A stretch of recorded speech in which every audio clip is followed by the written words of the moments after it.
Alright, got them cut off, grinded down, and rounded edge. Sweet. Thanks, work, for letting me do that. Alright, so after bringing these guys to work, getting those cut off, I brought them home and I bent them back just a little bit. Just put them in this vise right here. Just kind of pulled up on them, gave them that right angle, and it looked to be pretty snug and good fit. So I decided to start working on these guys. Brought these to work and used a die-angle grinder, and that was so loud and taking forever. So I tried to use the grinding stone or grinding wheel, and that was super loud and taking forever. So I brought it home and dremeled it. Used a cutoff wheel. Actually, I used 4 cutoff wheels just to take 1/4 of an inch off, and still pretty varied as far as wavy. But now I'm just going through and hand sanding. I marked what I need to sand off, and it's not a lot on this piece.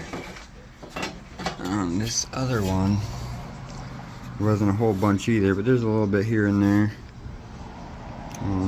Right there is going to be a bunch, but doing the best I can, just kind of keep them nice and flat, and just filing away at them. That's about that. Alright, after about a half hour of sanding, going through no problem. I just got to get the other one up to par. Should be good to go.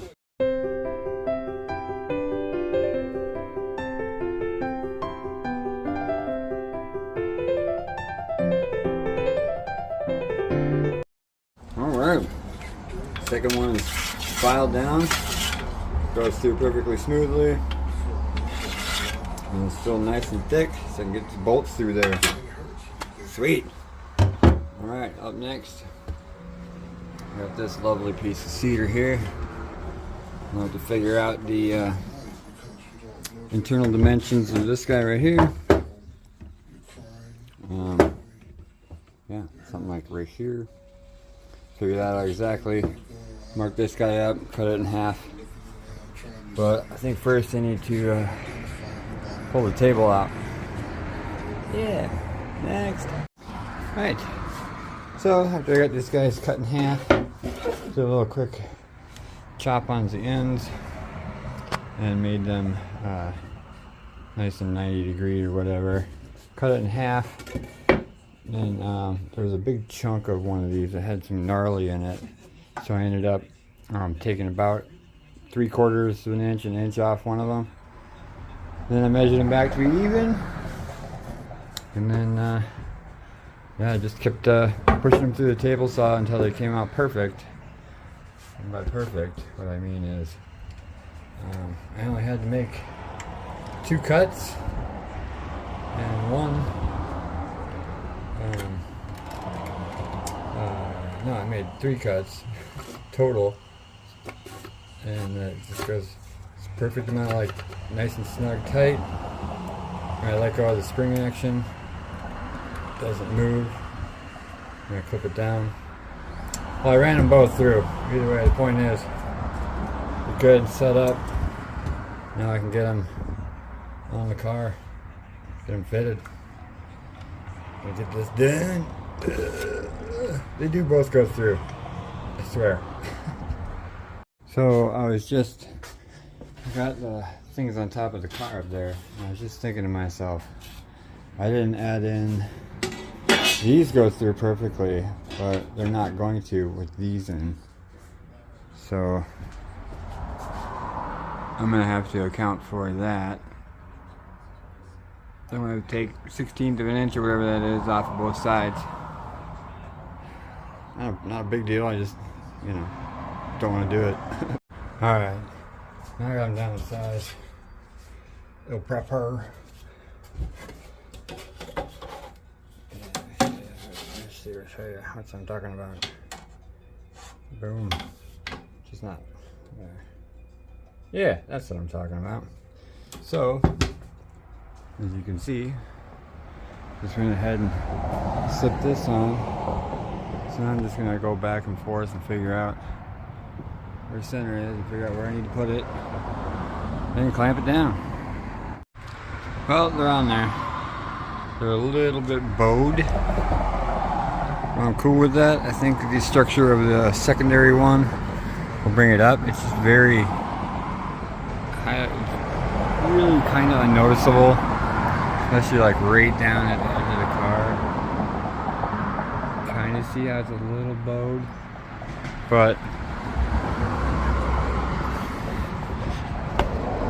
I'm trying. The only thing I'm getting is a little bit of wiggle. What I had to do was re-bend these so that this was completely flat, and then I marked along the edge. You can see maybe this little scratch I put in there, and that's where I re-bent it back. Try and capture that angle. If I cared a little more, see, the more I take off this, the more that angle changes, and it's more of a force coming from this direction than it is from like this way or that way. So it's kind of like these two are coming together and pinching down, but it's on there. It's in there and on there. See how when it bows a little bit, it comes out a little bit too. But once I get everything drilled and popped in there, it'll be pretty. Now I have a distance, an interior distance, and now I can work on part Deux. Alright, so I finally got these guys good and tight, right where I wanted them, measured them out, got them exactly where I wanted them lined up evenly across. I took the other boards I was going to use for this that my buddy cut and gave to me, and cut out to the interior dimensions of the inside of the brackets, and then I just held them in place, drilled through there, got all the way through on the aluminum in there and there, and then next it's just going to be a bit of repetitive motion. Just, I think I'm going to use this as a drill guide and just go through. Maybe use a bigger bit because this is going to be huge. Yeah, definitely have to use a bigger bit. So maybe I'll drill pilots and then drill a bigger bit. We'll see, huh? Alright, so after a lot more messing around, I decided I'm just going to have to kind of eyeball it. I'm going to do the first one, get it in there. I got them all set out, good distance and everything that I wanted. So now I'm just got my first one. I drilled it with this guy, pilot, drilled it with the appropriate size, then used a fastener bit and drilled out here. That's going to be good. It comes down here, and I have plenty of thread there to still put a washer and a thing in. So I just use this guy to keep it in place, which is very handy. So now I'll do this one and that one, and then I'll reline them all up and re-eyeball it and start again. Alright, so getting a couple of these guys on here. Extremely strong. Loving it already. That'll come down more when I put the nut on the back end and suck it down. I was changing between 4 different bits or 5 different bits for each board, and I was like, that's crazy. So I just lined up the fronts, marked in between each one. I basically eyeballed them, got them all spaced out just the way I wanted them, and then I marked on either side of them, and that way I could just line up the front with the other fronts and then just drill a single hole. And then now I'm going back down and through, and then putting my original pin in the one, lining up the bottom, drilling both holes, putting this pin in there, creating basically a 2-pin system to come back and do my 4th pilot hole. Yeah, it's been going pretty good, pretty smooth. Not having to switch out the bits every 2 seconds to save me a lot of time. So, yep, all right.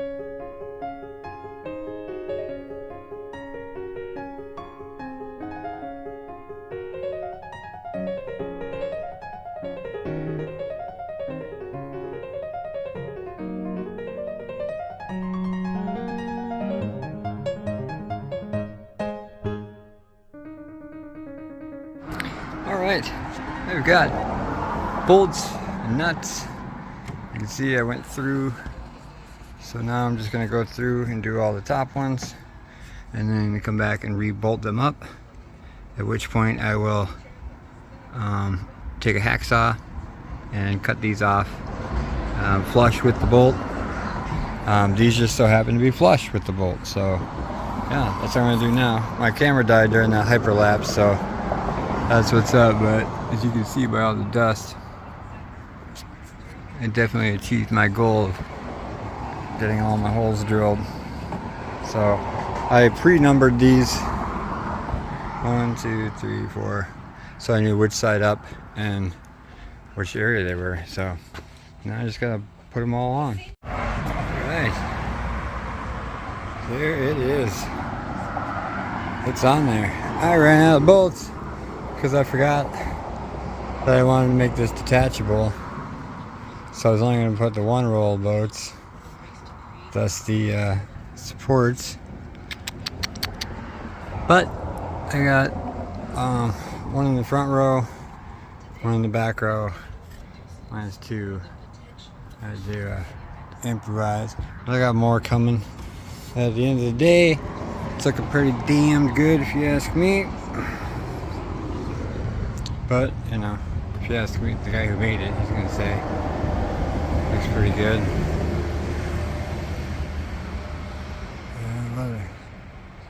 Well, I guess that's part 2. Up next, finish sanding it and stain it. This has been a long day and I am ready to cook a pizza. I skipped the Blue Angels to do this today. The Blue Angels. I said, nah, I got a roof rack to make.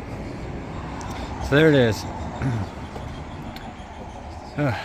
Alright, all cleaned up, all put back, kinda ish. Got some batteries on the charger. Alright, until part 3, I guess. Or we'll be cutting those off.